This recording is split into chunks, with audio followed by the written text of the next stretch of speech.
Good morning to you. Well, I've been working on receiving weather faxes, or marine faxes, or HF faxes. You know, I see them called a lot of names. Anyway, I've ran into a few snags, but that's okay. Life went your way every time you did it. It wouldn't be any fun, or you wouldn't have anything to grumble about, or it wouldn't be very interesting. I kind of equate life to like looking for things on the internet. You start out looking at, I don't know, chewing gum or shoes, and you end up over in the I don't know,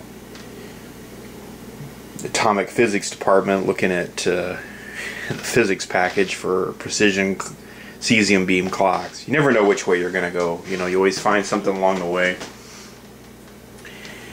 So what has happened is I've ran into a few snags, and one of them being one of the computers I was going to use. I can't get the sound card to work at all on it, and I talked to the manufacturer, and they were no help. It's a big surprise. So I shifted gears and used another computer, and originally I had hooked a cable from the little Grundig yacht boy I showed you in the previous video directly to the input of the computer I was using, to the sound card input. It's a laptop, and for the longest time I really couldn't receive anything. I really didn't hear anything. It's just noise. Once in a while I could hear something faintly in the background, but I really wasn't getting anywhere.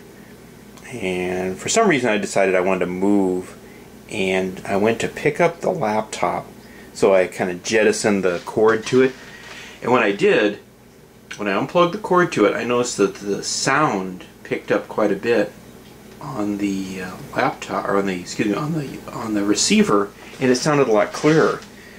So I spent some time screwing around, and I basically come to the conclusion that that PC is too noisy,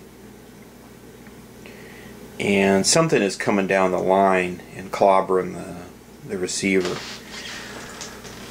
So I had to basically I ordered these little isolation transformers. I tried a couple other things, which I'll go into later on the kind of the end of this series, and hopefully that'll clean that up. But I had to order those parts, so that project's kind of gone into a holding pattern. Hopefully my parts get here before the project runs out of gas. This is what happens to I don't know, not all, but a lot of my projects. I'll start working on something, and then something comes up and you need to order a part, you need to get something, and since we have no electronic supply houses here in town anymore, you got to order everything, or scrounge it, or make do, or dig it up, or get aliens to import it, or whatever. And sometimes it takes a long time to hustle that stuff, and basically what happens is a project gets shelved or put into a box and forgotten about. Then the part will come, and it's kind of like, yeah, and then a couple things can happen. The part gets lost, or you can't remember what project it was for, or the project, you can't find the project, and it's just a never-ending story. And this is one of the things I'm going to try and figure out how to combat in my new videos. I think what I might start doing is not producing a new video until I get everything all gathered up, which is going to be real tough because you don't know what's going to happen along the way.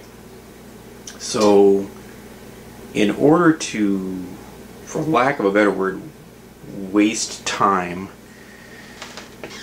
or maybe I'll rephrase that. In order to take up time or make time pass, how about we talk about something else? I also noticed that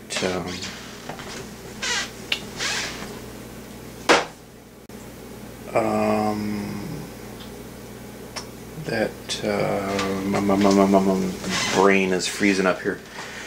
Also noticed when I was using the receiver, I could hear this kind of weird, reoccurring, popping, crackling noise, and I didn't think too much of it. And the other day I used another receiver, and I kind of heard that noise again. And last night I was trying to listen to just local AM radio, which shouldn't be a problem. And very faintly into the background, when I had the channel mistuned, I heard that reoccurring noise. And I thought, well, that's really weird. So it was kind of late in the evening, and I sat and listened to it for a long time, probably about 30 minutes. I kind of came to the conclusion that it had to be a man-made noise. Most noises are man-made. That's kind of a dumb comment, but I came to the conclusion it had to be a local noise. And I thought, well, what could it be? So I went around the house, and I've got a lot of fluorescent lighting. Over the years, I've kind of converted pretty much the whole house to fluorescent lighting, which is good and bad. It's good on the old electric bill, it's bad on the old RF bill. But I've had pretty good luck over the years. I've been pretty lucky. So I went around and systematically turned off all the lighting, and I shut off all the basement lighting, and it really didn't go down a lot. So I whipped up a little antenna. I took some 22 gauge enamel wire, and on that Yacht Boy I put it away. I don't have it right here. Basically what I did was I took and I wrapped that, I made that loop. The Yacht Boy's got a external antenna jack that uses the 1/8 inch audio jack, and I kind of used it as a direction finder. And I was outside. It sure seemed like everything was kind of coming from the house from what I could see. So I went back in, and I thought, well, you know what, I haven't done this in a while, so it would be a good housekeeping thing, and things will break, it'll give me something to do, not like I don't need anything to do.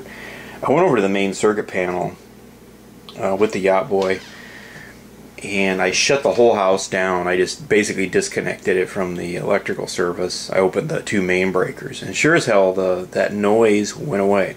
So I closed or opened all the breakers to the house, the little, well, like 20 amp and 15 amp breakers, and brought the mains back on. The noise didn't reappear.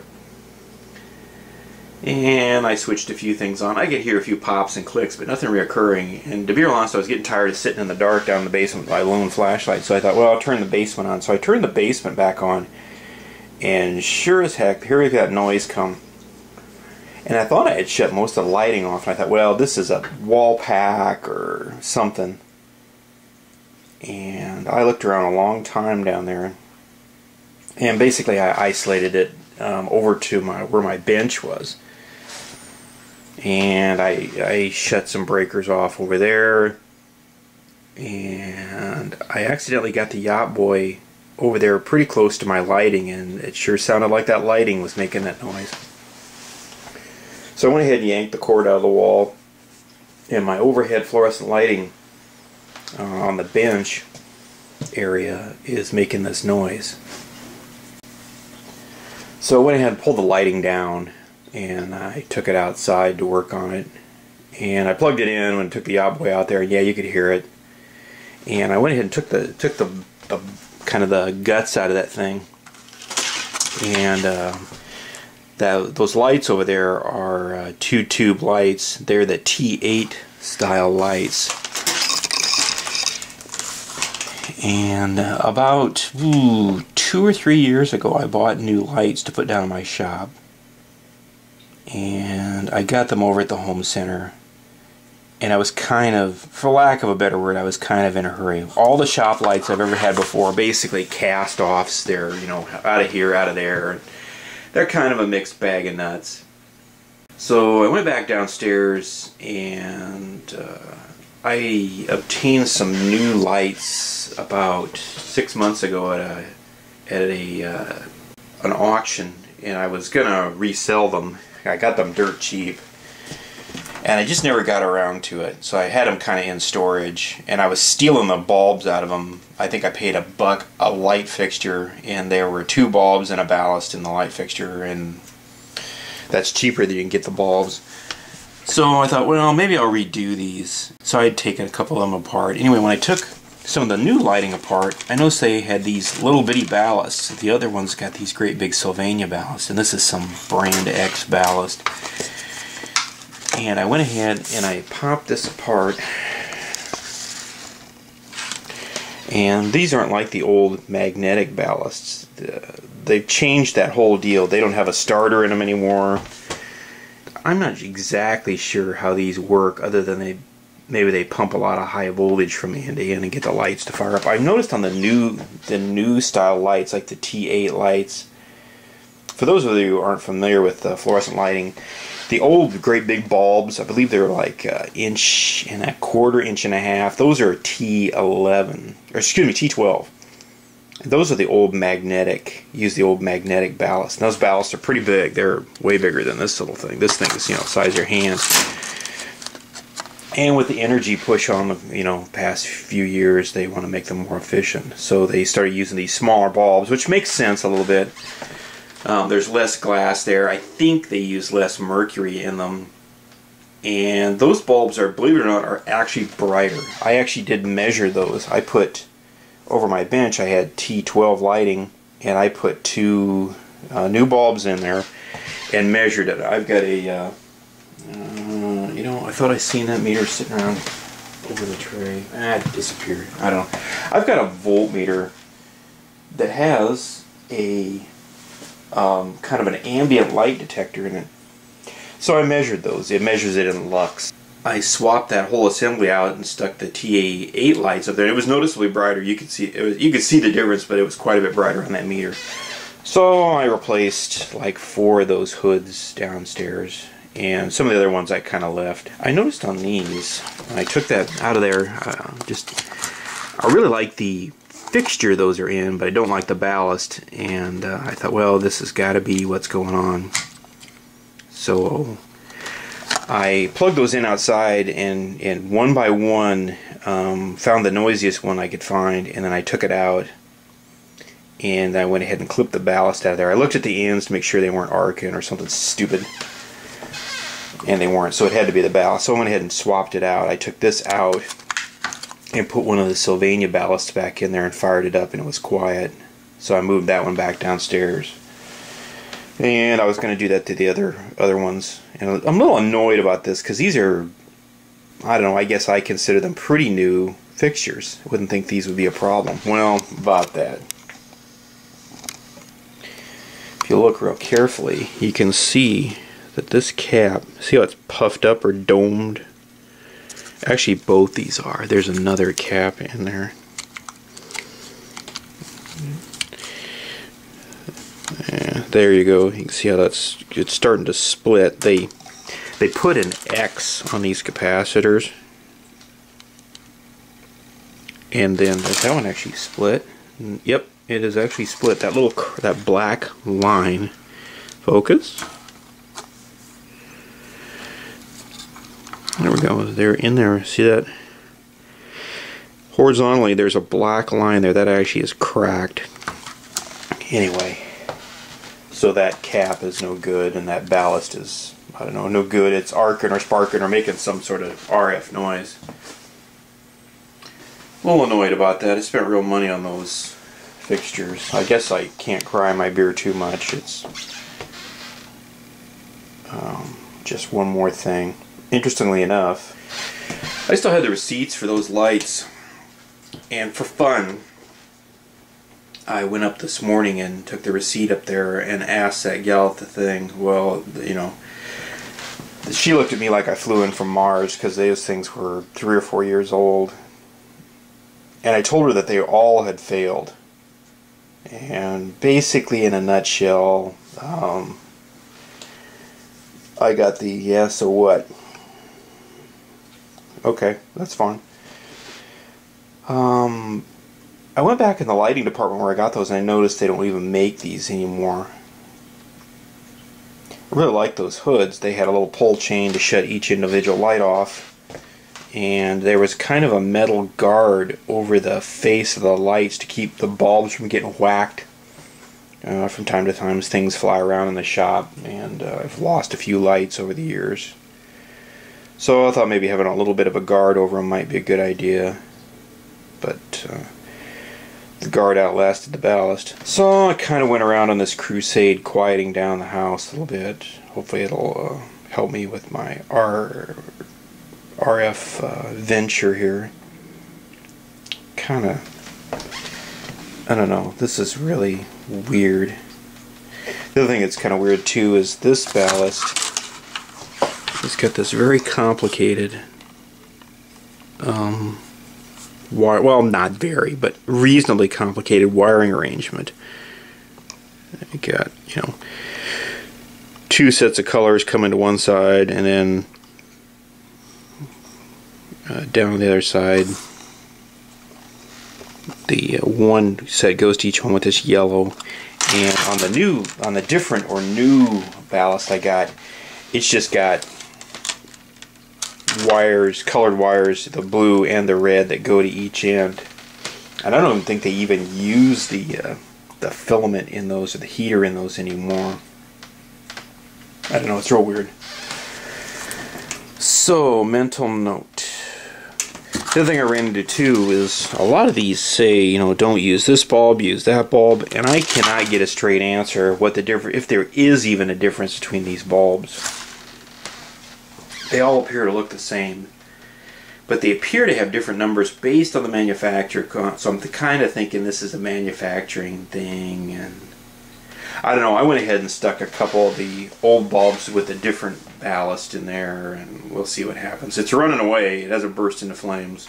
A couple of little tidbits. One of the lights I took down, I think I threw it out in the trash today.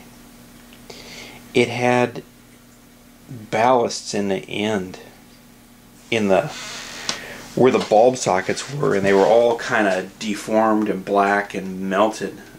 That was a little annoying or disturbing. I thought, well, the house could have burned to a crisp. You just never know. I guess there's no long-term testing of this stuff. I don't have a friend that's an electrician. I was going to ask him about this if he knew anything about this. There's actually quite a bit of stuff in there. There's some sort of, I assume that there's a chopper power supply in here. There appear to be a couple transistors. There's a lot of, I don't know if there's any surface mount stuff buried under. There's a lot of caps. I'm not sure what that is. I'm going to guess that that maybe is a little transformer. Those caps, I don't know. I thought about replacing those caps, but I didn't have the right value. They're like 200 volts at 50 microfarad, and I didn't have any that would fit in there. And I thought, you know what, knowing my luck, something else will blow up on this, or it'll make noise still. These are quiet, those other ballasts are quiet, so I said screw it, and I just threw it. I'm just going to throw these away. So there you go. Be careful what you buy, I guess. Anyway, if you have a question or a comment, feel free to leave them, or feel free to join my channel if you like preachy videos that go down one path and never come back. Anyway, have a great day. Take it easy.